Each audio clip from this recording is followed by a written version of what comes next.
दिल्ली की जानी मानी लोकसभा सीट यानी कि चांदनी चौक लोकसभा सीट से बहन कुमारी मायावती यानी बीएसपी ने देश के जाने माने समाज सेवी व सीनियर एडवोकेट अबुल कलाम को पार्टी से टिकट दिया। अबुल कलाम ने मीडिया से बात करते हुए अपने विचार दिल्ली में इस तरह चुनावी से माहौल साझा बड़ा ही किए। गर्म आइए है। सुनते 25 हैं तारीख को अबुल चुनाव कलाम जी दिल्ली में की होने हैं और जुबानी। आज जो है अंतिम दौर था नामांकन करने का। उसी के साथ आज चांदनी चौक के लोकसभा में बैठे हैं हमारे साथ अबुल कलाम आजाद जी हैं, जो कि बीएसपी के प्रत्याशी हैं। सर, आपको पहले तो बहुत बहुत बधाई, आपने नामांकन कर लिया अपना।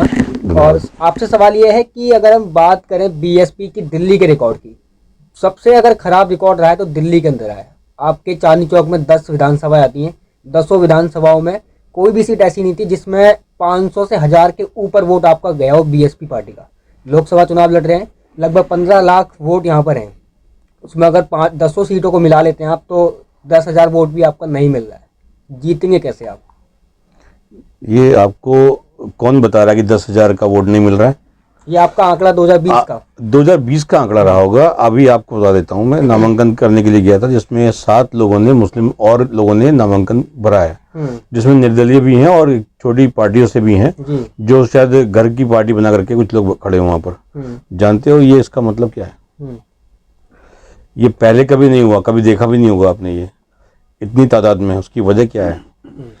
क्योंकि मेरे पर्चा भरने के बाद विपक्षी थर्रा गए हैं और ये जो हड़बड़ाहट में उन्होंने किया है, आज लास्ट डे में उन्होंने किया है, ये उनकी घबराहट है। और ये घबराहट मुझे बहुत अच्छी लगी, क्योंकि ये जो हम बताना चाह रहे हैं आपको, कि मैं पहले भी कह चुका हूं कई बार कि मुस्लिम में रोष है, क्योंकि किसी और पार्टी ने नहीं दिया है, इनको कोई टिकट नहीं दिया है। और साथ ही क्या हुआ है कि एक हड़बड़ाहट और हुई इनके बीच में। हड़बड़ाहट क्या हुई है कि कांग्रेस ने कुछ ऐसे पद देने शुरू कर दिए, अल्पसंख्यक पद और ये पद में देने शुरू कर दिए। मतलब टिकट नहीं दिया है, लेकिन संतुष्ट करने के लिए उनको छोटे मोटे पद देने शुरू कर दिए अपनी पार्टी में। किसी आयोग का पद, अल्पसंख्यक का ये, SC ST में ये देना शुरू कर दिया। क्यों? क्योंकि उन्हें थर्राहट हुई है, महसूस हुआ इनको कि यार हमने तो पूछा ही नहीं है और मैं टिकट भी नहीं दिया, टिकट अनाउंस हो गए और यहाँ पर मुस्लिम एक कैंडिडेट ऐसा आ गया है जो जोरदार है। उस घबराहट में कांग्रेस ने ये सब चीज किया। ये जो निर्दलीय हैं, 7 निर्दलीय हैं, इसमें से तकरीबन 60% बीजेपी के प्रमोट किए हुए हैं, लाए हुए हैं। उन्हीं के लोगों ने उनका पर्चा भरवाया है, उन्हीं के लोगों ने उनका जो है वो किया है, प्रपोजल्स दिए हैं। कितनी बड़ी बात है। समझने वाली बात यह है कि इतनी घबराहट, इतनी थर्राहट, कहते हैं सब नेशनल पार्टी है बीएसपी और बीएसपी के हाथी आए हैं, तो घबराहट तो होनी थी। अभी पीछे जब हमने ये पहली बार हमने ये फॉर्म भरा था तो देखा होगा आपने कि हमारे कुछ बीएसपी के जो कार्यकर्ता हैं, उन्होंने जिस तरीके से नारेबाजी की है, नारेबाजी करने के बाद उन्होंने खदेड़ दिया जो नारेबाजी कर रहे थे बीजेपी वाले कि अब की बार 400 पार, उनके मुंह बंद कर दिए। कारण क्या है? कारण ये कि हमारे कार्यकर्ताओं में हमने वो जोश पैदा किया है 2 साल के अंदर, हमने वो उनके अंदर बारूद पैदा किया है जिससे वो दिखाई देता है, ये हड़बड़ाहट है इनकी। अच्छा, क्या मतलब अबुल कलाम आजाद ने अब बीएसपी का जो वोट परसेंट था वो वापस घर में लाया है? बिल्कुल। मैं बताता हूँ आपको। आज मैंने एक महावत से बात की, जो हाथी रखते महावत, मैंने उनसे बात की तो मैंने उनसे पूछा कि जब हाथी को घर में वापस लाना हो तो क्या बोलते हैं? तो जानते हो उन्होंने मुझे क्या कहा? मेलागत। और ये मैं मेलागत 2 साल से बोलता आ रहा हूँ अपने हाथियों को। वो वापसी हो रही है, जबरदस्त वापसी हो रही है और ये थर्राहट भी दिखाई दे रही है उनको, विपक्षी को दिखाई दे रही है थर्राहट, जिसकी वजह से ये मालूम पड़ रहा है कि हाथियों ने वापसी की है। मेलागत मेरा जो है जो नारा था वो कंफर्म हुआ है, वो आ गया है मैदान में। तो ये चीज बताने वाली है कि इसी तरीके से हम अब धीरे धीरे पूरा जो गणित है, जो समीकरण है दिल्ली का, वो चेंज हो चुका है। आज पूरी मतलब तरीके से बीएसपी भारी मतलब मताधिकार भी शामिल है और ये जो है हमारे लोग जो है ना जोरदार तरीके से मजबूती के साथ में खड़े हुए हैं और एक दिखाई दे रहा है, माहौल दिखाई दे रहा है बीएसपी का, बहुत जबरदस्त माहौल दिखाई दे रहा है। अच्छा, आप लोग अक्सर ये बातें कहते हैं अपने बयानों में कि अदर पार्टियां बीजेपी, कांग्रेस, आम आदमी पार्टी, वो अपने प्रत्याशी बदल लेती हैं। इस बार तो दिल्ली में देखा गया कि बीएसपी प्रत्याशी बदल दिए, 2 सीटों पर आपके प्रत्याशी बदल दिए। देखिए, इस बारे में मैं एक बात कहूंगा कि बहन जी की नीति में मुझे पूरा विश्वास है। अगर बहन जी ने कोई काम किया है तो जरूर बहुजन के हित में किया है, बीएसपी के हित में किया है, और इस बात को जो लोग बदले गए हैं उन्होंने भी माना है। उन्होंने भी कहा है कि ठीक है, अगर ये बहन जी का आदेश है तो हम मानते हैं। किसी ने भी विरोध नहीं किया है इस बात का। अच्छा, चांदनी चौक की जो जनता है, जो पिछले 5-10 सालों से free ration, free bill, free पानी, इसमें जो लुभ गई है, उसको आप वापस कैसे लाएंगे? हाथी तो वापस ले आए आप, जो कैडर बोर्ड था बीएसपी का जो चला गया था उधर, वो तो वापस ला रहे हैं, लेकिन जो और लोग जो हैं फ्री राशन में लुप्त हो रखे हैं, उनको कैसे लाएंगे? क्या उनको आप अपील करेंगे? मैं आपको बताना चाहूँगा कि जो कॉन्स्टिट्यूशन में है, हमारे संविधान में एक अधिकार है, फंडामेंटल राइट्स हैं। ये जो पानी का, जो ना पानी का, बिजली का, ये जो अधिकार है, ये आपको कॉन्स्टिट्यूशन ने दिया है, ठीक है। उसको थोड़ा बहुत इम्प्लीमेंट किया गया है, लेकिन ये पूरी तरीके से नहीं किया गया है। पूरी तरीके से आपको बिजली फ्री दी जा सकती है अगर हमारी सरकार आई तो। रही बात उसकी कि भाई पानी की, तो पानी बिल्कुल फ्री मिलेगा, चिकित्सा फ्री मिलेगी, शिक्षा फ्री मिलेगी, ठीक है।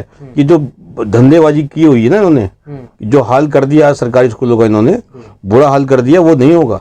उसमें विकास आएगा, सुधार होगा, उसके अंदर शिक्षा पद्धति में सुधार होगा। और आप देखिएगा कि जो बहन जी ने 4 बार मुख्यमंत्री रहते हुए जो किया है यूपी के अंदर, वो आप उनके सारे कुछ बता दिए। मैंने लिस्ट बनाई है, तैयार की है, इतनी बड़ी लिस्ट है वो, उसको लोग बताते ही नहीं है, समझाते ही नहीं है।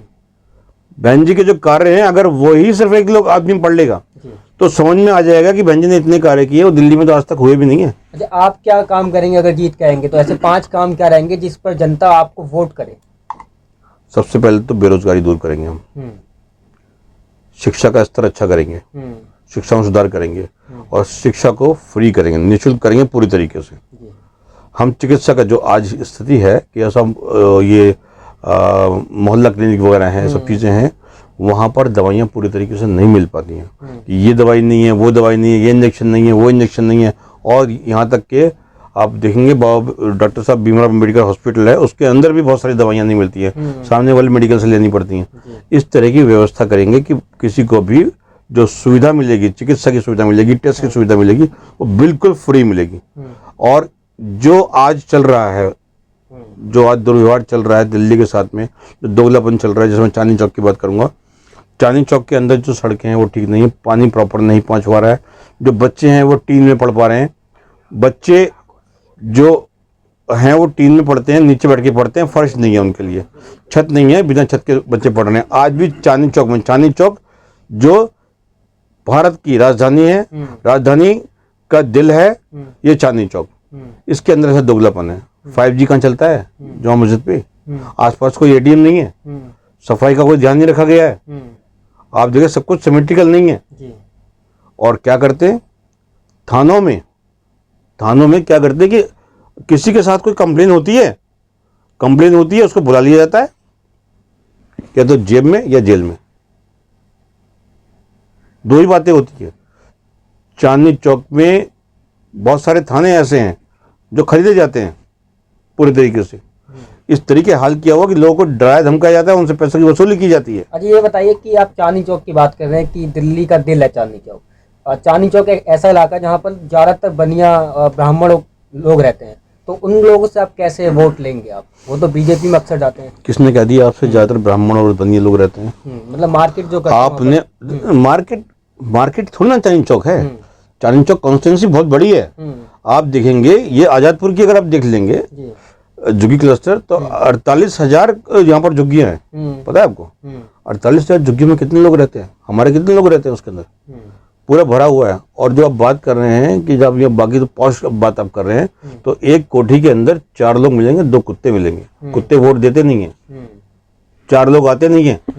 तो क्या मतलब आप खाली SC और मुस्लिम का वोट से जीत रहे हैं इस बार? बिल्कुल 100%, क्योंकि 5 लाख से ऊपर मुस्लिम वोट है और 5 लाख से ज्यादा SC ST वोट है। इसके साथ ही हमारे साथ OBC आ गया है, हर तरह के, हर समाज का जो हमारा मजदूर है वो आ गया है। पूरी तरीके से उन्होंने कहा है, आश्वासन दिया है कि इस बार आपकी सरकार, इस बार बीएसपी की सरकार। तो अब आपको ये समझना पड़ेगा कि हम किस तरीके से हमने जमीनी स्तर पे काम किया है। हमने हो हल्ला नहीं काटा है, हमने मंदिर का नाम नहीं लिया है। हमने क्या किया है, हम गए हैं, घर घर गए हैं, 2 साल में हमने ये काम किया है।